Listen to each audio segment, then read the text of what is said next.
Where were you born? I am from born in Delano, California, more or less Central California. Where did you go for basic training? Training, I went to Fort Ord, California.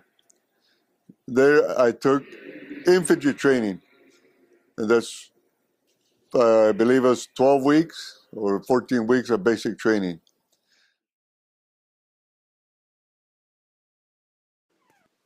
After your training in Korea, where were you sent? Supposed to fly out from Camp Stolman, not from Camp Stolman, from Travis Air Force Base. So there was a few of us that flew all the way to Korea to Daegu.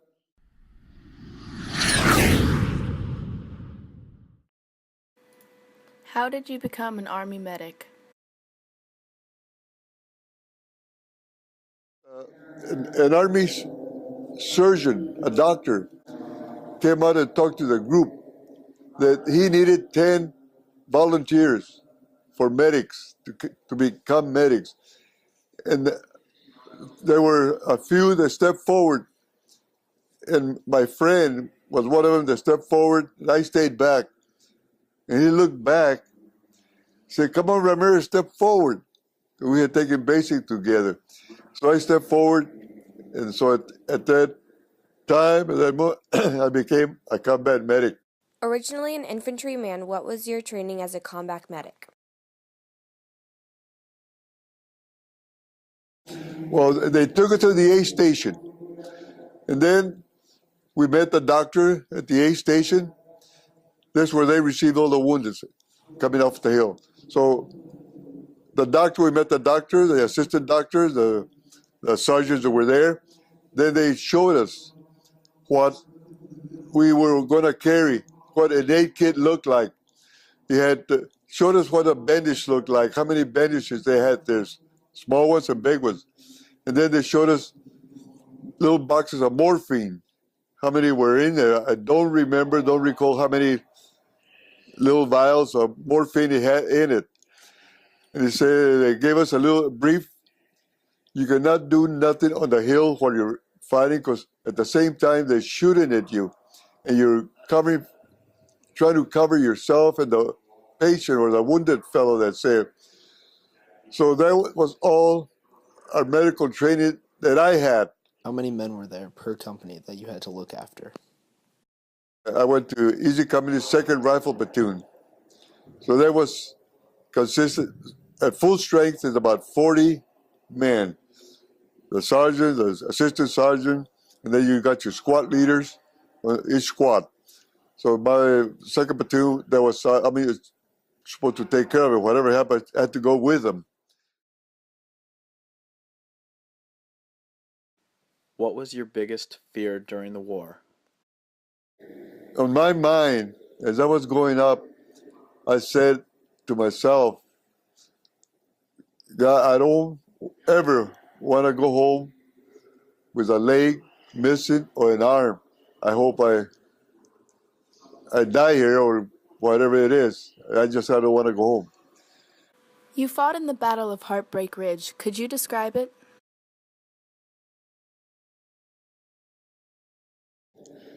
Next day we're supposed to go out, and it says, "Okay, we're moving out. We're going over the ridge, probably Hill 894, I think it is. There was more than one hill. There are all little hills around, which consist of Heartbreak Ridge. So we go up over the ridge, and we go most of the time down, so we go up again.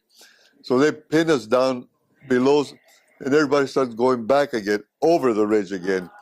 But I'm down below, everybody's hollering, medic. So I start basing them up. And I see them all as I'm trying to get up again to the guys that were coming over. And even then, I'm still under fire. So I come to 2 of them. And one of them was wounded. So I bandaged up his leg or an arm. I don't know who they are. I just bandaged them. I don't know how bad they are.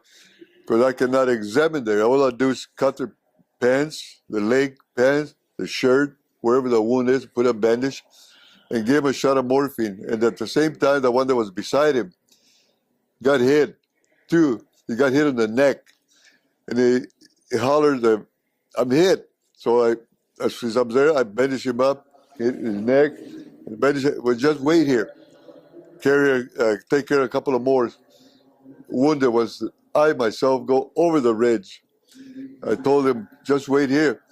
I'm looking for somebody to go help me get this fellow out. And there was two of them, riflemen. Said, no, we're not going over. I need two to help me carry a wounded guy. I cannot do it myself. I cannot carry all the wounded myself. So, okay, are you going to go with us? Yes, I know where he's at. So I get him out. One get him from his legs, and the other got him from his shoulder, but he was wounded in the neck. And you could hear him pain. Don't worry about it. The pain, just get him over. So they did. There was one of the great things, they got him over. Were you ever injured? I got hit myself. I got 2 wounds at the same time. I rolled down about 5 or 10 feet maybe, but he saw me. And he hollered, Ramirez, are you hit? I said, yes. And he left me there. He kept going and never came back. I wasn't critically wounded. I just had a leg wound, 2 wounds. So I crawled up and got in the bunker and started cutting my pants. And he was there, David Olson. I thought you said you weren't hit. I said, yes. So I bandaged myself. And the other wound was right where my wallet is, my upper thigh or lower butt, whatever. And so I couldn't do nothing. I just wasn't that bad.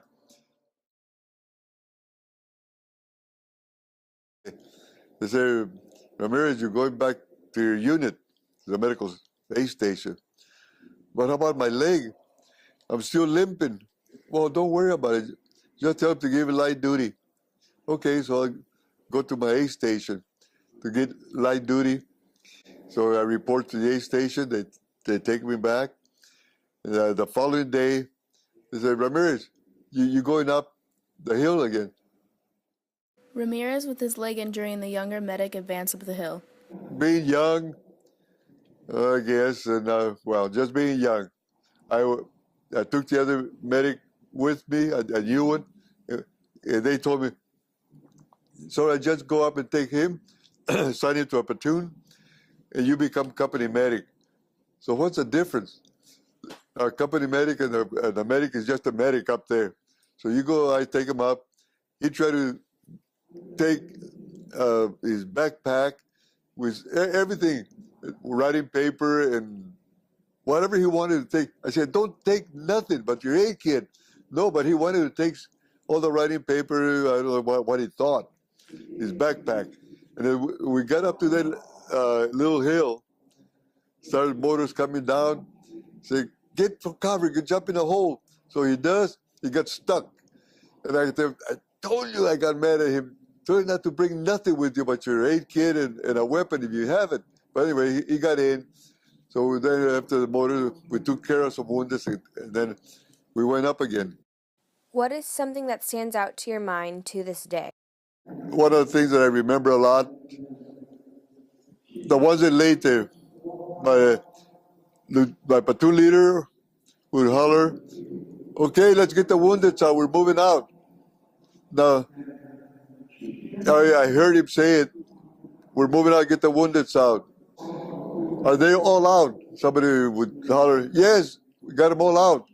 Okay, we move out now. But did we get them all out? That's what's been in my mind. Then I asked one other medic, David Olson, that question. Did we get all our wounded out? And he told me, he answered, well, we did the best we could. I mean, we live one here, all across, as they're firing at us. Came up the hill to the aid station, and then there they say, hey, Ramirez, go take those bodies up there. They're outside. They were bringing them down, the ones that stayed behind. So I go down and try to find dog tags or letters, some kind of identification and write the tag their names or whatever it is. The ones I couldn't find anything, I just put KIA, send them back to grave registration. Just put in the body bag, zip them up, and that's it. And from doing that, I don't think nothing about it. You know, they're dead, they're dead. They're just a body, you know. I don't know why, like some would say, so did it bother you? No, it didn't. Really. At the time now, it bothers me. That's why have to go to the doctor to clear my mind. So next day, a three-quarter ton truck would come and load all them bodies on the truck and back of the truck. Like, to me, it seemed like a sack of potatoes. Put them on the truck. I mean, they wouldn't throw them up. I mean, they would put them, but load the truck up with body bags, and that's a rough thing to see. Did your family write to you when you were in Korea?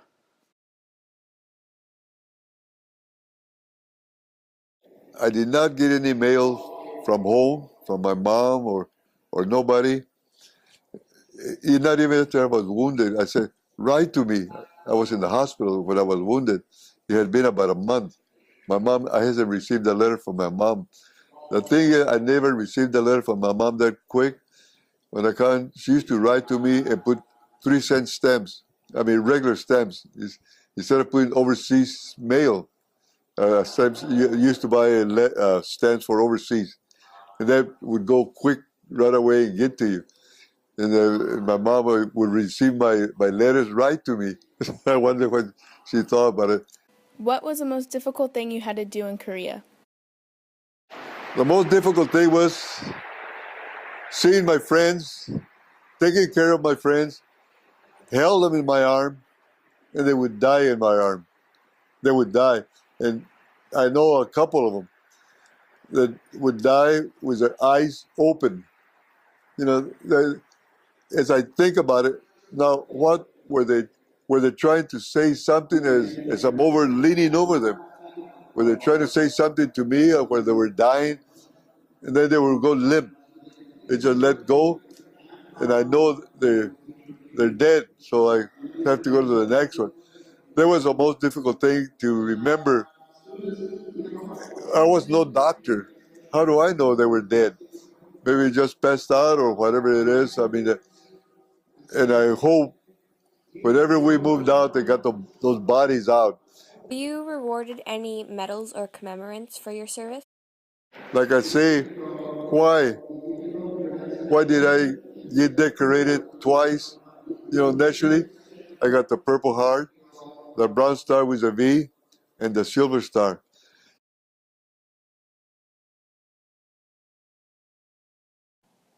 What happened after you came home? Well, when I came home, I became they changed my MOS to a medical technician. I was assigned to a neurosurgical ward. So I was a staff sergeant at the time. So that was my ward to take over. Did you stay in contact with any of your fellow veterans after the war? David Olson, I used to visit him after the service. I used to go, he lived about 30 miles away from where I live. I used to go make fun of him. He had left me there, but I know at the time it was so hard to hear. I mean, he was taking care of his own wounded persons. And Arnold Perry, I go visit him, and I have met him about 3 or 4 times lately. And he lives in San Lorenzo.